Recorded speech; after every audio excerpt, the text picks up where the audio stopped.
नमस्कार, दिन भर की बड़ी खबरों में आपका स्वागत है। मैं हूं परवीन शेख।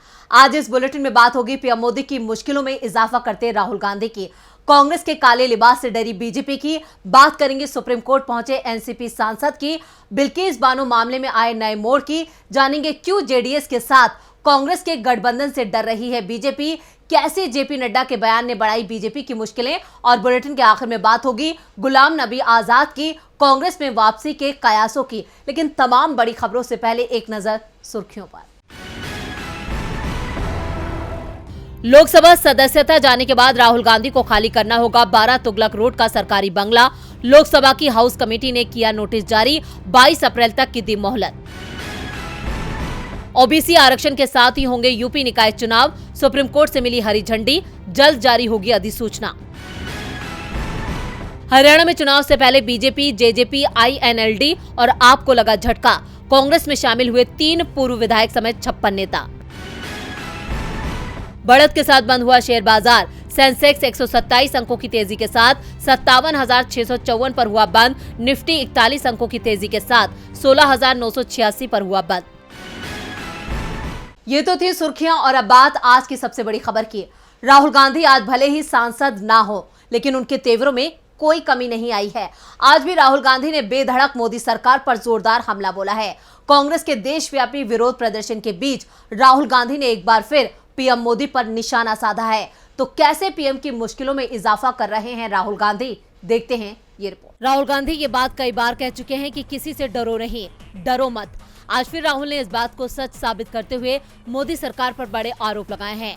पीएम मोदी पर निशाना साधते हुए राहुल ने कहा कि एलआईसी, एसबीआई और ईपीएफओ की पूंजी अडानी को दी जा रही है, लेकिन इसे लेकर ना तो कोई जांच की जा रही है और ना ही कोई जवाबदेही है। आखिर पीएम मोदी को इतना डर क्यों है? दरअसल राहुल गांधी ने एक अंग्रेजी अखबार में छपी रिपोर्ट को लेकर केंद्र पर निशाना साधा है, जिसमें कहा गया है कि आईपीएफओ सब्सक्राइबर भी अडानी के 2 शेयरों के कैटिव निवेशक हैं। राहुल ने ट्वीट करते हुए लिखा है, एलआईसी की पूंजी अडानी को, एसबीआई की पूंजी अडानी को, ईपीएफओ की पूंजी भी अडानी को। मोडानी के खुलासे के बाद भी जनता के रिटायरमेंट का पैसा अडानी की कंपनियों में निवेश क्यों किया जा रहा है? प्रधानमंत्री जी, न जांच न जवाब, आखिर इतना डर क्यों? राहुल गांधी ने ट्वीट करके पूछा कि जनता के रिटायरमेंट का पैसा अडानी की कंपनियों में क्यों निवेश किया जा रहा है। एक अंग्रेजी अखबार में छपी खबर के मुताबिक ईपीएफओ के ज्यादातर निवेश निफ्टी 50 शेयरों में किए जाते हैं, जिनमें अडानी इंटरप्राइजेज और अडानी पोर्ट्स एंड सेज शामिल है।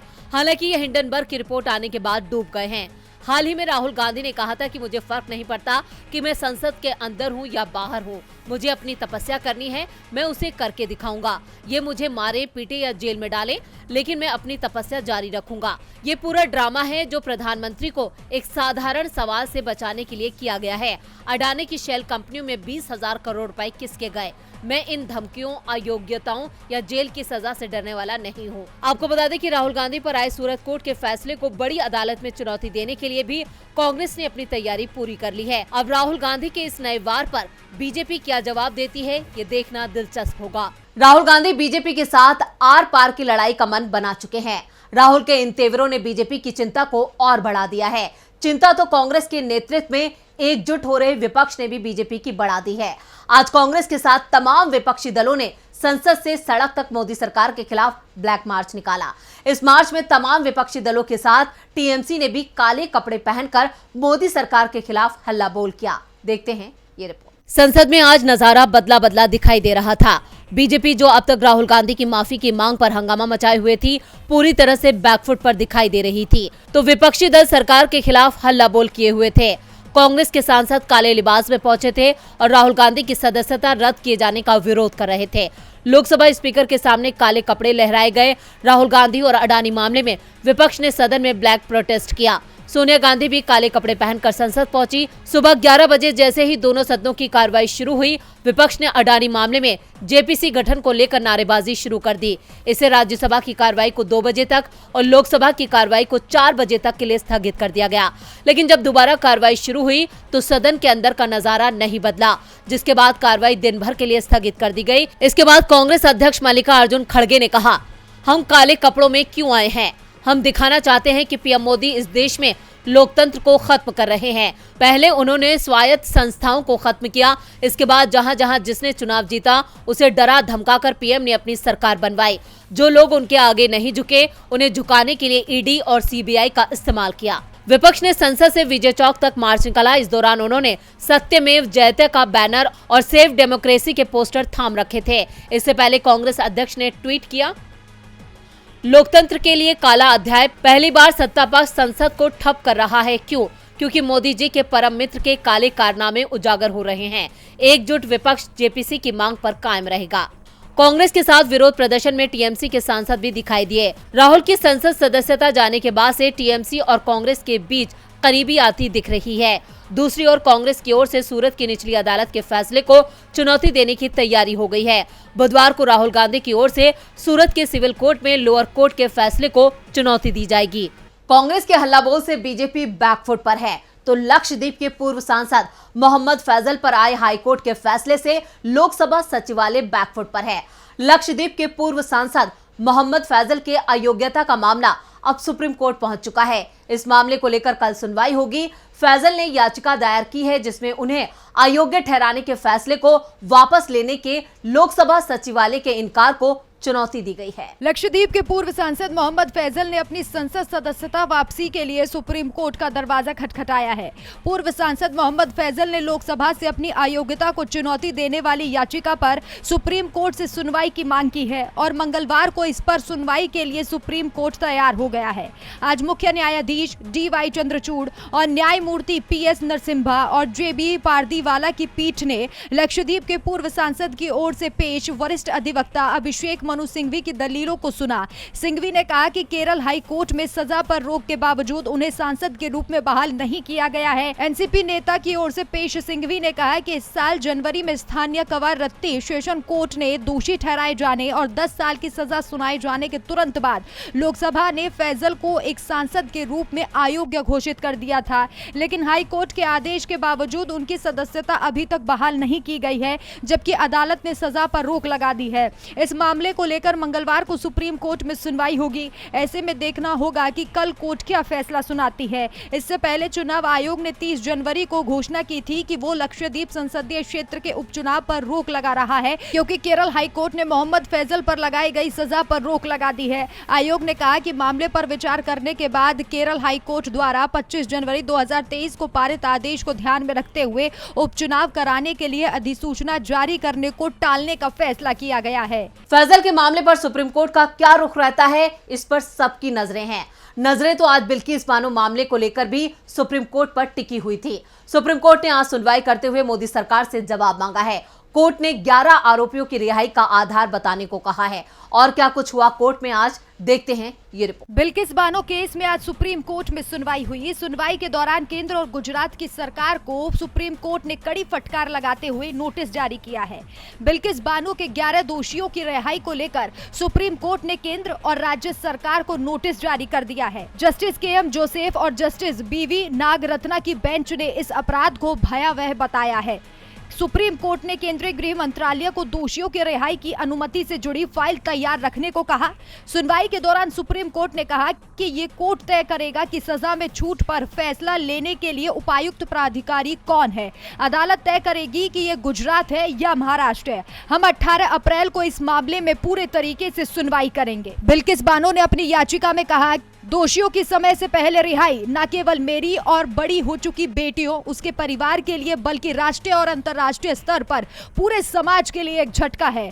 दोषियों की समय से पहले रिहाई चौंकाने वाली है। उन्हें पूरे राज्य में सार्वजनिक रूप से सम्मानित किया जा रहा है। रिहाई पर मिठाइयां बांटी गई। इस रिहाई से मैं बेहद आहत, परेशान और निराश हूं। सभी दोषियों की समय से पहले रिहाई के कागजात के लिए मैंने राज्य सरकार से संपर्क किया, लेकिन रिमाइंडर के बावजूद राज्य सरकार की ओर से कोई जवाब या कागजात नहीं आया। आपको बता दें कि 15 अगस्त 2022 को 11 दोषियों को जेल से रिहा कर दिया गया था, जिसके खिलाफ बिल्किस बानो ने याचिका दायर की थी। अब ऐसे में देखना होगा कि केंद्र और राज्य सरकार इस पर आखिर क्या जवाब दाखिल करती है। बिल्किस बानो मामले ने मोदी सरकार की मुश्किलें बढ़ा दी हैं। मुश्किलें तो कर्नाटक में कांग्रेस ने बीजेपी की बढ़ा रखी हैं। राहुल गांधी की संसद सदस्यता जाने के बाद विपक्षी दल सरकार के खिलाफ एकजुट दिखाई दे रहे हैं। ये बीजेपी के लिए रेड अलर्ट साबित हो रहा है। कर्नाटक में विधानसभा चुनाव हैं, ऐसे में यहां से खबर सामने आ रही है जिससे बीजेपी को चुनावों में बड़ा झटका लग सकता है। तो ऐसा क्या होने वाला है कर्नाटक में, देखते हैं ये रिपोर्ट। राहुल गांधी की संसद सदस्यता जाने के बाद से कांग्रेस ने अब अपनी रणनीति पूरी तरह से बदल दी है। बीजेपी के खिलाफ चुनाव में बड़ा गठबंधन तैयार करने के प्रयास तेज हो गए हैं और गठबंधन तैयार करने की कमान खुद राहुल और प्रियंका गांधी ने संभाल ली है और इसका पहला टेस्ट कर्नाटक में हो सकता है।